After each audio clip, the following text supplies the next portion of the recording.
Hey everybody, welcome to the last house church video for our Revelation series that we started back in January. First off, let me just thank you for the way you as a church have engaged in this kind of difficult material sometimes, and I am thrilled with how each of us, myself included, have met Jesus in new ways. This last week, as we looked at the final chapters of Revelation and this vision of what's coming, the question mark I had, the question on my mind initially was, how do I explain these images in a way that has us as a church family really long for and get excited about when the new creation comes? And so I spent some time digging into that, and indeed there are some things to get excited about, but then I realized actually that's the wrong question. And I had a new question. And I think it's the question that John is actually answering when he gives us this vision of the New Jerusalem. The question that I think is better to have is, how do I get out of Babylon? In Revelation 18, there's this vision of a different city, Babylon, and it's the one that we're kind of stuck in. It is the one of acquisition and competitiveness and violence and fear and relational turmoil and segmented societies where there's some that have lots and some that have little. It's a society of racism. It's where we live, and we are called to come out of it. But where do we go? It's one thing to say, okay, I want nothing to do with that, but what do I aim for? What do I calibrate my life around? And the question then is, how do I come out of Babylon? And I think that's what John's showing us. He's saying you come out of Babylon by living for the New Jerusalem. That was really my light bulb moment where I was realizing that this vision isn't for us to be like, oh, I can hardly wait. It's actually for us to say, am I living for this New Jerusalem right now? Am I anticipating it? Am I being faithful with the little that I have? When somebody looks at my life, how I spend my time, my money, my thoughts, my discipleship to Jesus, how I handle tragedies, am I apprenticing to Jesus in a way that would have me be ready to be a citizen of the New Jerusalem?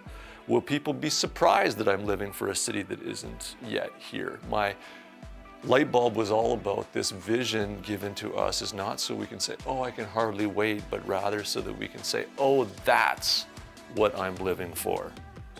And then my arrow, which was kind of cool, was that our 4 prayers really do help us live for this New Jerusalem.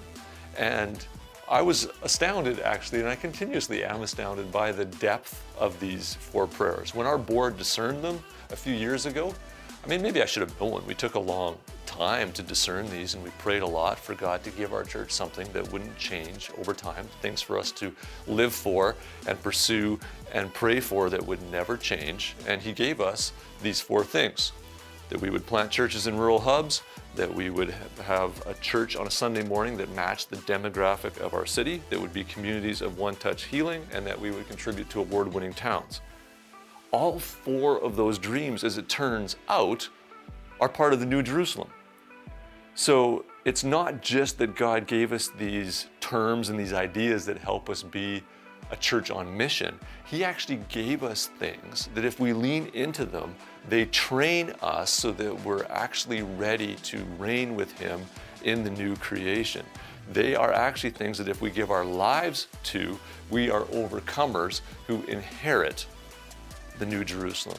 Because as we'll see as you saw on Sunday, there's 2 categories of people. There's the cowardly who aren't allowed in, and then there's the overcomers who reign with Christ. And we train ourselves to overcome as we give ourselves to the 4 prayers. Again, not so PAC is successful, but so that you become fit for heaven. That to me was a conviction. So I look at my life. Where am I being faithful with my little? Where am I changing to become like Jesus so that I'm ready and that I am actually suited and calibrated and ready to live in this new creation as if it's the city I've been waiting for my whole life and living for my whole life, instead of a place that I kind of don't fit. So my conviction is to dive into the upside down life and into the 4 prayers. It is Up Week, so make sure you take some time to pray for people that you are wanting to see come to know Jesus, and share those with the people in your house church. And I trust that you've been doing this for a while, so you're probably starting to see some people come to church that you've been praying for. You're starting to get some of that courage to invite them.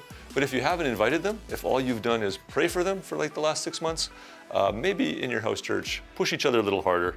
You should probably invite somebody to church. Grace and peace, everyone.